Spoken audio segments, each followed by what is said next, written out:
Welcome to this week's episode of Insight. During this week's show, we're going to cover three different topics. The first one is going to be the mayoral elections that are happening in Yerevan on the 17th of this month. Then we're going to move on to do an update on the deteriorating relations between Armenia and Russia. And lastly, we'll finish with an update on the ongoing illegal blockade of Artsakh by the Aliyev regime. Let's start off with the first topic of the week, which is the mayoral elections in Yerevan, which are going to be running with elections for the city council of Yerevan. These are going to happen on March 17th. There are more than a dozen candidates who are running for this office. There's three primary candidates. The first one's being Haik Marutyan, who's a former mayor, a rather popular former mayor of Yerevan that actually won in 2019 with the support of the prime minister, but then they had a falling out, so he's falling out, so he's actually running on another ticket.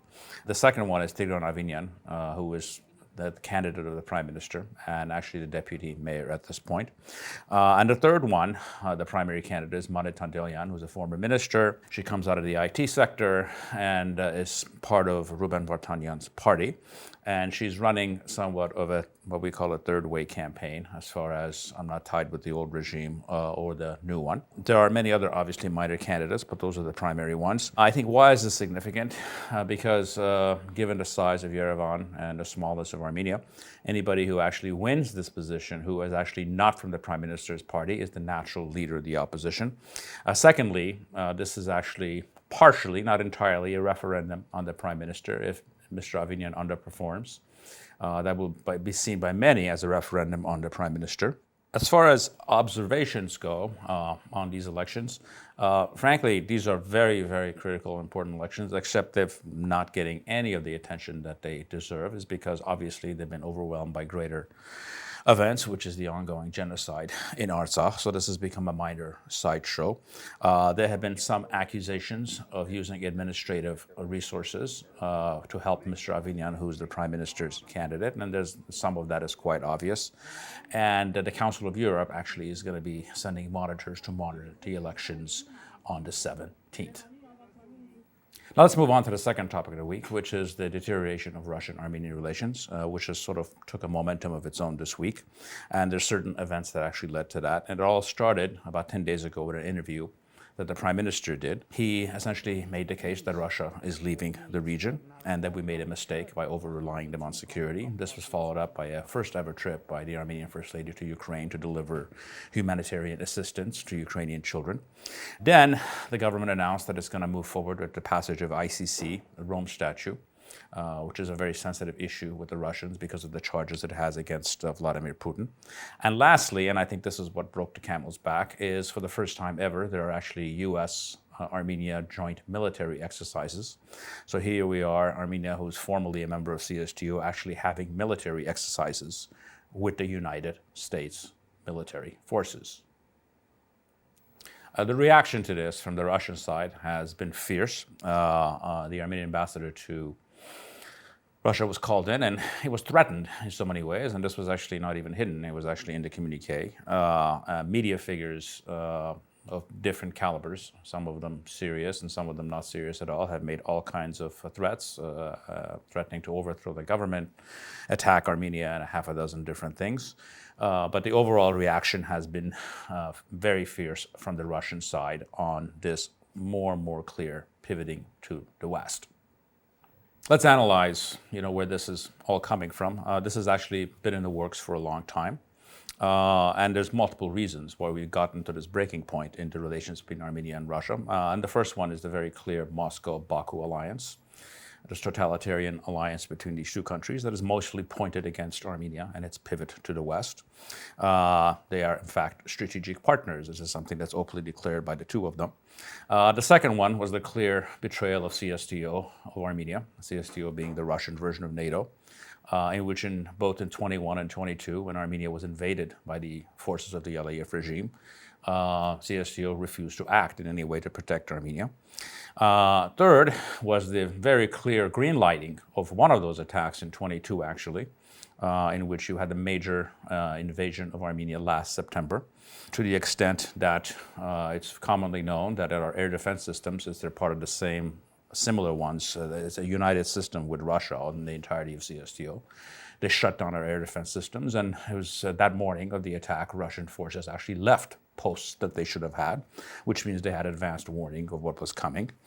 Fourth is the non-delivery of weapons from Russia that we purchased that they never delivered, and they went actually further than that in trying to block other countries, specifically Iran, from allowing the transfer of weapon purchases from other places to reach Armenia, obviously to constantly keep us weak against our enemies.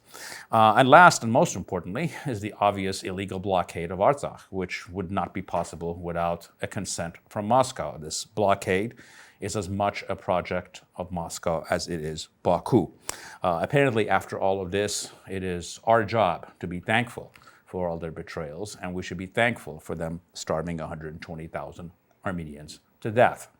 In truth, none of this pivot to the West is going to go smoothly or without its extreme challenges. There will be retribution from the Russian state. In some ways, it's already started. It could be multiple different things. They could set up attacks by proxies in the region, like Azerbaijan, to attack Armenia and to threaten us. Obviously, it's the continued victimization of the Armenians of Artsakh, which is happening every day. They could try to cut off gas to us this winter. It's a possibility, even though it's a double-edged sword in doing so, because we're one of the few customers that they have that is still willing to deal with them and pay them in rubles. They can start threatening or harassing Armenians that work in Russia. This again is a double-edged sword because we have a labor shortage and now wages, because of the collapse of the ruble, currently wages are actually the same as they are in Armenia or Russia, and depending on certain cases, actually more. Then there's hybrid warfare, which is information warfare, which we are actually the victims of on a daily basis, where they pass on misinformation to try to weaken us. The biggest place where they can actually have an impact is in blocking our agricultural exports, because they're one of our biggest markets. So I think there's a lot of people who make a living out of this in rural Armenia, which means that we need to find alternative markets and do so quickly. And lastly, they can obviously work with local proxies inside of Armenia to destabilize the country, even though, frankly, the local proxies, for the most part, have proven to be rather incompetent. I think it's clear that the Kremlin can go down this route. However, most likely, this will actually backlash and to not have the effect that they really want to get, and will create a situation in which it will further strengthen Armenia's push to the West and essentially end or greatly minimize the Russian role in this region. In final analysis, all these things, all the critical things that I listed of Russia are all absolutely true. But frankly, on some level, they don't matter. They matter in the sense that we should continue our pivot to the West, but this should be done in a way that it doesn't cause us unnecessary problems. Russia is not a friend, but it's also a terrible enemy. And whether we like to or not, they actually have a say on the life or death of more than 100,000 Armenians in Artsakh. So whatever we do, we need to move forward in a way that there's actually a working relationship, even if it's a limited one or a rather uncomfortable one. Now we're going to move to the third topic of the week, which is the continued illegal blockade of Artsakh and possible new aggressions against Armenia by the Aliyev regime. What we saw this weekend was sort of a choreographed dance between Putin and Aliyev to actually justify an invasion of Armenia, and also to prevent the opening of the Lachin corridor. Let's start off with the aggression. It all started off with this weekend, in which there was an election of a new president, Samvel Shahamanyan, who was elected president. Before his election, there was this choreographed setup in which the Aliyev regime threatened that if they go ahead with the election, that they're going to go ahead with an aggression. Despite calls to actually delay this election, it was the Russians that actually forced Artsakh leaders to actually go through with this election, and this was going to be a setup for become the reason for the invasion of Armenia or Artsakh by the Aliyev regime. So we had some really tense moments this weekend. It's very hard at this point to understand why this aggression didn't happen or why it was delayed. We could still be having it any day now. It could have been diplomacy, it could have been Western pressure. We don't know because, frankly, the reasons set up for it are farcical. However, Samvel Shahamadyan got elected. He's, frankly, 10 times more legitimate than the gangster in Baku because he actually got elected through a constitutional process. But obviously, this was a setup to lead to the aggression that they want, which is to pressure the Armenian government, one, away from its Western pivot, and two, into giving away this last thing that it holds in Artsakh, which is demanding for rights and securities of the people of Artsakh and any agreement that moves forward. The second part of this choreographed dance between Baku and Moscow actually involved the opening of the Lachin Road. On Saturday, we were on the verge, under intense pressure from the United States and the EU, for the Aliyev regime to open up the Lachin corridor. And who came to the rescue were the Russians and Vladimir Putin, who actually forced the Artsakh government to accept the entry of one truck, a Russian truck, to come through Aghdam, which was later blocked by the Azeris, which tells you what a farce this whole idea of the Aghdam road is. And this was done to undermine efforts to pressure the regime in Baku to open up Lachin corridor, to essentially give them a pass, saying, well, supplies are coming through our side and it's not a problem. And this was essentially, in so many words, the regime in Baku choosing its strategic partner Moscow over the West, and this is very clear. In conclusion, what we're going to close with was a very interesting interview that was done with Mr. Putin a couple of days ago, in which he said a few times that he has been assured by the regime in Baku that the ethnic cleansing in Artsakh will go through smoothly. Now, what's interesting here is that this essentially puts him in the same league as the United States and the EU, all of whom are pursuing policies that will lead to a peaceful ethnic cleansing, which there's no such thing.